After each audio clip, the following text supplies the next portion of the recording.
confirm that it's Speaker Romualdez in the picture. Yes, yes. And it is Congressman Saldico in the picture. Yes, yeah. Can you... Sinong nakapag-advance sa inyo ng 3,000? 1.5 po a day, tapos in advance po yung isang araw, bali 3,000 po yung natanggap namin. Binigyan ba kayo ng ID nito? Change Philippines? Itong ID na ito, pamilyar sa inyo ito, nakita nyo? Binigyan po. Yo, what's up, happy people? Dorothy on the moves. For today's video, mga kuis magayas, ay huli po ang kalukuhan o nilulutong PI or People's Initiative or CHA or Charter Change na niluluto ni Speaker Martin Romualdez, mga kuis, mga gayas, no? At ang mismong pinsan niya ang nakahuli. At hindi lang yan, mayroon pang maraming testigo ang nagsabi. Ang nakahuli niya yung pinsan niya na si Amy Marcos. At talagang ito, lumalabas po ang mga testigo na totoo talaga at binabayaran sila sa pagpapapirma ng People's Initiative. Para maunawaan po natin ang lahat, panoorin po natin tong video. At bagong lahat, please follow, like, and share, and subscribe. So without further ado, let's begin.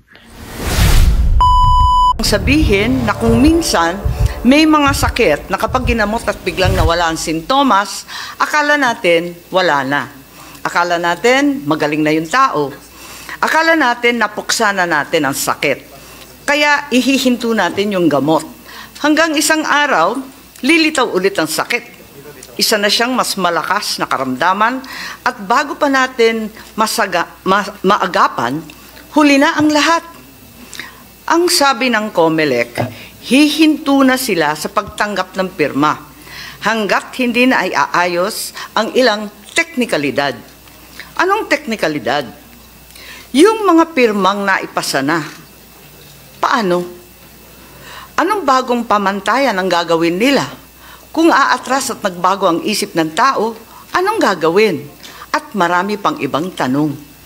Maaring masaya tayo ngayon dahil akala natin na pagpahinga na natin ang usapin ng PI nila. Pero hanggat hindi natin ito naihihimlay, babangon po muli ito upang maging multo. Nakakatakot. Panoorin natin ang isang maikling video ng karamdamang mabilis na ipakalat na sa pamagitan ng pantatanga sa kapwa, paglulustay ng salapi, at pagsisinungaling ng matatakaw na opisyal. Yang sakit na yan ang papatay sa demokrasya. At ang sino man magsabi na walang paki ang Senado sa usaping ito, isa lang ang masasabi ko: walang gamot sa kakapalan ng mukha mo. Panoorin na po natin. Definitely, yung opisina niya ang nag-alok ng 20 million kada distrito. Definitely, nanggaling sa kanila yung very attenuated timeline. That is baseless. Prove it. Kasi maraming marites nang lumalabas yan sa Senate eh. A lot of speculation. Ayuda kapalit ng pirma. Pumirma ang ilang residente sa Quezon City sa inakala nilang ayuda ng lokal na pamahalaan. Ang nag-utos si House Speaker Martin Romualdez. Umiikot ngayon sa ilang barangay ang form na ito na lumilikom ng pirma sa mga botante kapalit ng 100 piso. Yung form na ito, para ito sa kinakalap ng ating mahal na congressman na signature campaign. May pangako, bibigyan sila ng ayuda kapalit ng kanilang pirma. May na-monitor din ganitong gawain sa iba pang barangay sa Quezon City. Kasama sa mga pumunta ang 57 anyos na itago natin sa pangalang Ana. Pinapirma sila sa isang papel. Tinanong ko kung ano yun. Ano daw, ayuda daw. Pagkakaalam ko, 3,000 eh.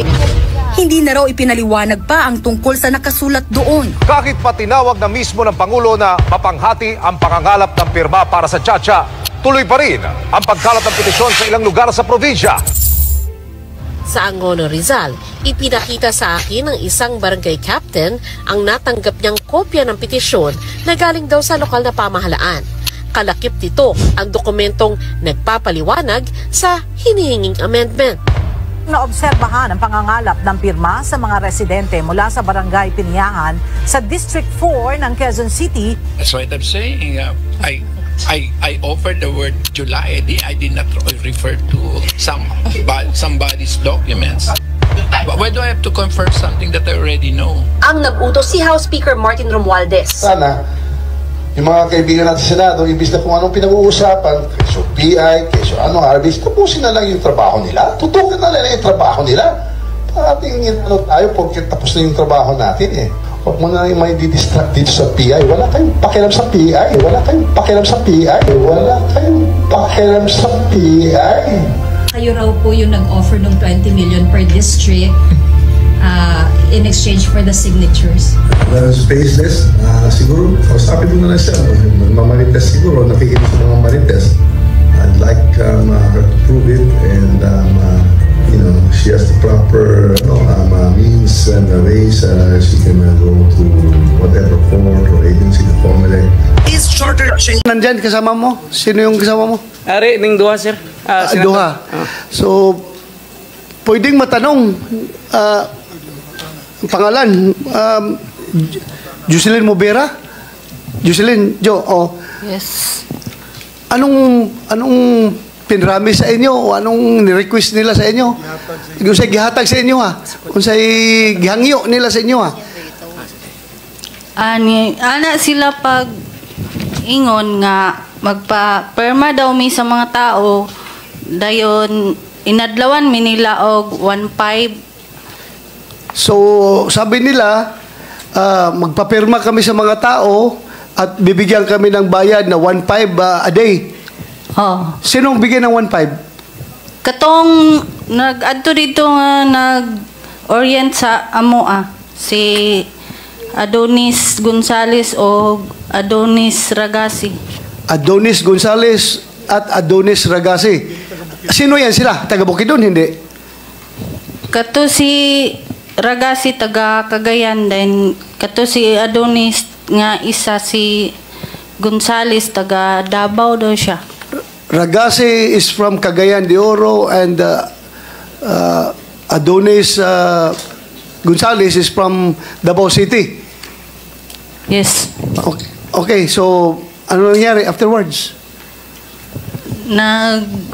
Kuha sila og katong form dayon gipatanaw nila sa MOA, gi-explain nga kani nga form mao ni inyohang papirmahan sa mga tao nya ang kumangutana sila igno lang inyo nga NGO ni dayon kanang nag-explain din sila nga kanang sa baghoon daw ang ekonomiya sa economic constitution na katong pinaagi sa People's Initiative dayon among kuan ilang pangalan kompleto nga middle name dayon apelyido precinct number dayon. Okay, so kay ang isa daw ato nga kay duha man ang papirmahan, ang isa daw ato nga form ila daw ang ipasa sa Comelec, then ang isa ipasa daw sa Congress. Dalawang pieces of document ang pinapirmahan sa amin, ang isa ipapasa daw sa Congress, ang isa ipapasa sa Comelec. Yes po. Yan ang sabi nila. Oo. So in exchange, anong ipapromise niyo sa mga tao na pipirma? Wala, ignon lang na mo nga sa Comelec, kay ipasa sa Comelec o ipasa sa Congress. Kayo na nagpapapirma, anong natatanggap ninyo? Katurang kuan 1.5 ang adlaw. Dayon ilang araw kayo nagpaikot? Wala gay mi nag isa ka adlaw kay na kuan manggod to sa kapitan. Nabulabog ba na? Nabulabog? Nasuko ang kapitan gipa-stop. Gipa-stop ni kapitan? Oh. Sinong kapitan nyo? Si Kapitan Alex Salbanya. Bakit daw pina-stop niya? Kay wala daw nag-agi sa barangay. Kayo hindi dumaan sa barangay kaya pina-stop niya. Very good, Kapitan. Congratulations for making that move. Pero kayo nakatanggap kayo ng 1.5 para umikot. Galing doon sa dalawang tao na yon na binanggit mo kanina. Opo. So, wala kayong pinapromise sa mga AX o tupad? Wala. Ikaw, hindi kayo pinapromisan? Wala. Ang promise lang is 1.5 every day? Opo, yun lang po. Okay, thank you. Pero kapit tanong, ha? Sinong nakapag-advance sa inyo ng 3,000? Bali po, ang binigay sa amin, 1.5 po a day, tapos in advance po yung isang araw, bali 3,000 po yung natanggap namin. Magkano? 3,000 po. So, 3,000? Opo. So, naka-advance ka ng 1.5, naging 3,000 na natanggap mo? Yes po. So, imagine, Madam Chair, no? Imagine, ilang libong barangay yan sa buong Pilipinas kung pangako nila ay 1.5 per person. Nako, hundreds of millions of pesos siguro pinag-uusapan natin dito. Hindi to ordinaryong taong pasimuno nito. Maraming pera. So, daghang salamat sa mga taga Bukidnon. Saludo ko sa inyo. Saludo Madam Chair. Sa baruganan ninyo. Follow-up question. With the indulgence of Senator. Magtanong muna ako sandali. Okay po, Madam Chair. Binigyan ba kayo ng ID nito? Change Philippines? Itong ID na ito, pamilyar sa inyo ito, nakita nyo? Binigyan po. Change Philippines? Yes po. Ano daw purpose nito? Bakit kayo binigyan ng ganitong ID? Sabi, baguhin daw yung economic. Baguhin ang economic? Economic man yung sabi nila nga. Tapos, hindi yung tinanong nga, di ba? Wala mo nagisisi ha, pero dapat giputanan ninyo. Economic, baguhin na economic, tapos ang laman sa petition, political amendment na magbubuto ang Kongreso as one. So, yun nga, ipasabot lang ko lang sa inyo na gilad na mo. You are being fooled. Economic kuno ang babaguhin, tapos political yung nakalagay sa petition na i-amend yung provision ng Constitution na magiging voting as one ang Senado at Kongreso. So, yun lang. Maraming salamat, ha? Thank you. Meron pang gusto magsalita sa inyo? Bago ko i-turn over kay Senator Risa. Meron pang gusto magsalita? Ay, ito. Sige.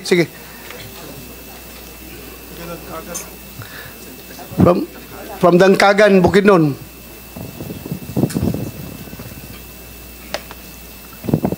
Doon naman sa amin, kami talaga yung unang pinuntahan. Mga around 7:30 ng umaga. Doon kasi kami, pag umaga, doon kami sa area, bali, sa sakahan ba. Tapos, may biglang dumating na naka-5 motor, naka-complete gear. Akala namin mga riders lang ba. Tapos, mababa sila sa tapat ng bahay. Ang sabi na, ito na ba daw yung huling bahay sa Purok? Sabi ko, wala nang bahay doon kasi boundary na sa ibang bayan. Tapos, bumaba sila. May dala itong mga firm. Sabi, pwede magpa-pirma. Tatanong ko, ano naman nga pirma yan, sir? Sa ano, para daw to sa pagbago sa mga batas ko, no? May batas ko nung babaguhin. Sabi ko, kasi, makatumingin naman ako sa mga Facebook. Makita ko kasi yung yung magtapos pirma, bigyan. Sabi ko, baka patapos itong pirma, may ayuda. Sa hindi, iba to sa amin. Yan ang sabi nila. Tapos, iningi ko yung form. Pwede basahin. Sabi ko, pwede basahin, sir. Tapos, binigyan niya ako ng form. Yung nabasa ko lang dito, yung about sa petisyon. Biniro ko lang na tanong nga, baka, anong petisyon to? Ka Marcos ba to? Ka Duterte? Tapos, tumawa lang sila. tumawa lang sila, sir. Diyan, ang sabi nila, sige na, sir, pirma ka na. Sabi ko, hindi talaga pirma ni sir. Kaya, baka, kung ano sa Bisaya pa, baka maipit mi ani sir. Sabi ko sa kanila. Tapos nabanggit din sila na about sa Chacha ba yun? Na isa-submit na nila. Sabi ko, kung gusto nyo ng maraming firma, sir, doon lang tayo sa barangay. Maraming tao doon, saka nandun yung kapitan. So, wag na, hindi na kailangan doon. Tapos, tinanong ko na, nga, taga saan kayo, sir? Hindi sila nagsalita, ayaw nilang sagutin. Pag magtanong sila, tatanungin ko naman sila, parang naano sila ba? Na parang hindi sila kasi may narinig sa kanila, kasi nag-usap kami kagabi nga sa kanilang briefing, kapag yung tao na magpirma, kapag marami kunong tanong, iwan na. Oo, sa kanila. Kaya naisip ko gabi, kaya pala, doon sa amin, marami kasi akong tanong, kaya hindi na nagtagal. Umalis na. Wala talaga, hindi ako pumirma. Very good. Salamat sa yung mga sagot. At nais kong tawagin yung testigo na personal na dumayo rito. Nais mo bang basahin ang salaysay mo sa nakiusap sa iyo tungkol sa pagpapapirma? May sasabihin po kayo kasi ang sabi rito ay ang kapitan ninyo hindi kaalyado ng mayor at ng congressman ninyo. Kaya ano ang nangyari? Ipaliwanag po ninyo, please. Good afternoon po, Madam Chair. Your Honor, dumating lang po kasi yung form sa amin. Tapos tinanong sa akin kung para saan yon. In-explain ko lang po dun sa kapitan kung para saan yung form. Tapos kahit siya ayaw niyang pumirma kasi ayaw niya nun. Tapos po inutos lang po sa barangay health workers na ipapirmahan yung gusto lang pong pumirma. Saan galing yung form sa pagkaalam ninyo? Kasi kalakip nun, di ba, may listahan daw? Galing po sa LGU. Galing sa mayor or sa congressman? Sa Congress po. Sa opisina ng kongresista, yung listahan? Opo. Tapos, pinadala yung listahan kasama nung formularyo, yung form na pinapapirma. Ganun ba yun? Form lang po yung nakita ko. Paano mo alam kung sinong papapirmahin? Sinabi lang po na kailangan pumirma lahat po dun sa barangay namin. Okay. Pumirma naman kayo? Ako po, hindi po ako pumirma, pati po yung kapitan. Bakit? Ayoko po. Bakit ayaw ninyo? Ayaw ninyo na paltan yung saligang batas, yung voting jointly, at iba pa? Opo. May sinasabing perang ibibigay ba? May narinig po ako. Palibasa siguro, yung kapitan hindi kaalyado ninyong mayor at kongresista. Tama po ba yun? Opo. Naintindihan ba nung mga kasamahan ninyo o kabarangay ninyo yung pinipirmahan nila? Hindi po. Ang alam po nila ayuda. Alam nila ayuda kasi yun ang pangako, no? Opo. Sino nagsabi na ayuda yun? Yung BHW, utos ng City Hall? Ganun po ba? Yung perception lang po siguro nung mga nando kasi parang nagte-trending na po kasi siya. Tama, trending na may ayudang kalakip yun. Opo. Oo.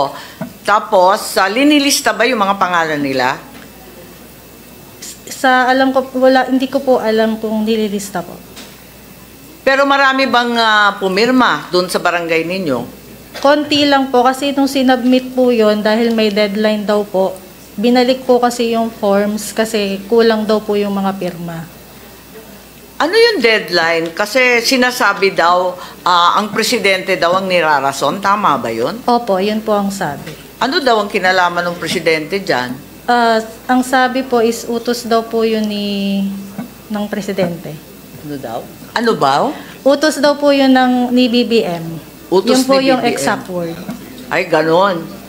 At sumusunod lang sila. Opo. Kung utos ng Pangulo, ba't hindi ninyo sinunod? Meron po akong freedom of choice. Bakit ka takot? Ba't ka nagtatakip ng mukha katulad ng sinabi ni Congressman Marcoleta? Babalikan ka ba? Pwede po. Nino? Kasi po, hindi ko po masabi dito kasi matitrace po nila ako pag sinabi ko po yung dahilan. Ganon. Pero opisyal? Opo. Mga opisyal, babalikan ka dyan sa lugar ninyo? Opo.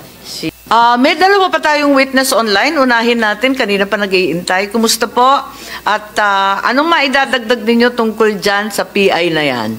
Ang masasabi lamang po namin, nung bumaba po siya, may mga pangako-ngakong mga AX, kaya kami lumayan. Maraming pangako. Pinapangakuan kayo ng AX, tupad, at MAIP. Ganon. Nakatanggap na po kayo? Wala pa po hanggang ngayon, Senadora. Pero linilista yung mga pangalan ng pumirma para lamang bigyan ng kung ano-anong benepisyo. Opo, kaya lang po, nahirapan po kami dahil nung nakita na po yung pipirmahan, tinatanong po kami ng mga tao na bakit. Kaya kayo nagtatago at nag-voice change pa kasi may panakot na pag hindi pumirma, hindi nakasali. Ganon. Bakit kayo natatakot? Saan galing yung banta? Mga politiko po kasi, ma'am, mahirap po mabalikan ng ordinaryong mamayan lamang po kami. Kaya po kami nagsalita dahil po naawa po kami dahil nga ang outcome po pala nung pagpapapirma namin ay malalagay sa alanganin yung Madam Chair, narinig ko lang, Madam Chair, sa ating witness. Ang sinasabi niyo po, Sir Witness, ay dahil natatakot po kayo sa mga politiko. Opo. Opo. Okay. Confirm that it's Speaker Romualdez in the picture. Yes, yes. And it is Congressman Saldico in the picture. Yes, yeah. Can you read the caption, please? Yung caption sa ilalim po. Meron kasi Yes, that's true. That's correct. Tama po ba? Tama po. At maliban sa pagkain, klaro na may mga dokumento sa table. Meeting po to, hindi lang party. Anong pinag-usapan? A meeting po yan kung paano kami makikipag-coordinate sa mga congressmen. Saan lugar to? Saan ginanap itong parting to? Para lang malaman namin. Sa ano po yan? Sa townhouse sa Forbes, Forbes Park. Kanino nga? Kaninong lugar? Wala namang masama magtipon-tipon sa bahay ng Miss Kishino. Ano ho yan? Dalawang townhouse. Hindi, kanino po? Kaninong lugar? Inyo? Bahay mo po? It's a meeting Attorney place. Avisado, please. It's our meeting place. No, pero sino may-ari? Sino may-ari ng bahay? Si Speaker Romualdez po. Bahay ni Speaker Romualdez. Yes. Ganon. So, ang naging host at nagkumbida ay si Speaker Romualdez. Tama po ba? Ako po ang nagkumbida. Paano ka magkukumbida? Di mo bahay. Oo nga. Bira naman. Oo nga po. Dapat po yan sa bahay ko. Dahil meron ho akong party house sa Dasma. Walang tao doon. Pero hindi ba maliwanag na kung bahay ni Speaker... Ang sabi ng staff, doon na lang gawin sa bahay ni Speaker. Dalawang bahay ni Speaker isa sa Makili at isa... hindi ba maliwanag? Hindi ba maliwanag kung bahay ni Speaker siya nagpatawag ng meeting, di talagang nakikialam si Speaker sa People's Initiative? Ako po ang nag-initiate ng meeting. Pero sinabi po na doon na lang gawin sa townhouse ni Speaker. But ako po ang nag-initiate. Dapat po sa bahay ko, pero sinabihan ako doon na lang pumunta. Sino nagdala ng papeles? Kasi bahay niya. Ikaw nagdala ng papel? Mga lawyer po. Yung mga lawyer po So, bahagi ka talaga ng Project PI. Yung Project PI na tinetext sa mga kongresista, pati ako nga na-text kasi luma na yung number ko eh. Bahagi kayo ng Project PI? Yeah. Kasi I sought the help of the Speaker. Inamin ko naman po, you said that natulungan kami dito sa signature gathering. So, ayun nga mga kayas, no? At lantaran at klarong-klaro ang ebidensya at ang mga testigo na talagang inutakan po ang taong bayan or paglilinlang yan sa taong bayan dahil parang sinikreto lang nila ang pagpapapirma ng wala insaktong detalye o hindi masyadong inexplain sa mga taong sinusuhulan para magpapirma sa mga taong bayan. Buti na lang po yung taong bayan ay matalino rin at hindi lahat ay pumirma. At kaya po ngayon pinapatigil na ng kumilik sa pagkolekta ng lahat ng mga nakapirma about po sa People's Initiative dahil yan po ang milestone ng Chacha or Charter Change mga kuys magayas. Magugulat lang tayo, wala nang eleksyon, Prime Minister na. Diba? Kaya paalala po sa lahat ng taong bayan sa buong Pilipinas na huwag po kayo basta-bastang pumirma na kahit anong mga papilis man dyan Pag nakarinig kayo ng People's Initiative, huwag nyo nang pirmahan dahil napakadelikado po yan. Ha? Alam nyo ba kung sino yung mas lalong yung mayaman yan at makabenepisyo yan ay yung nagpapapirma. Wala iba naman, Marcoses and Martin Romualdez. Kaya ingat po kayo, ha. Huwag po basta-basta, hindi po ayuda yan. Mas mabuti pang unawain nyo, basahin nyo. Pag hindi nyo naintindihan, huwag kayong pumirma, di ba? Ganon lang po kasimple yun. Talagang sinisikap po ni Amy Marcos no na talagang mahuli, matukoy kung sinong pulot dulo. At alam naman po, ayun umamin na kanina, di ba? Si Martin Romualdez, sinabihan pa nga mga senado, wala kayong pakialam yan. Klarong-klaro. At dahil umabot kayo sa dulo ng ating video, may karapatan po kayong mag-like, shares, and subscribe. And for the next video, mga kuis magayas, ay humihingi po ng paumanhin si Basti Duterte sa mga Marcoses. So, panoorin po natin kung sino po siya humingi ng sorry, kay Marcos, President Marcos pa, or kay Amy Marcos. Sa next video po yun. So for now, I'm God Pilipinas. God first, God peace, all peace.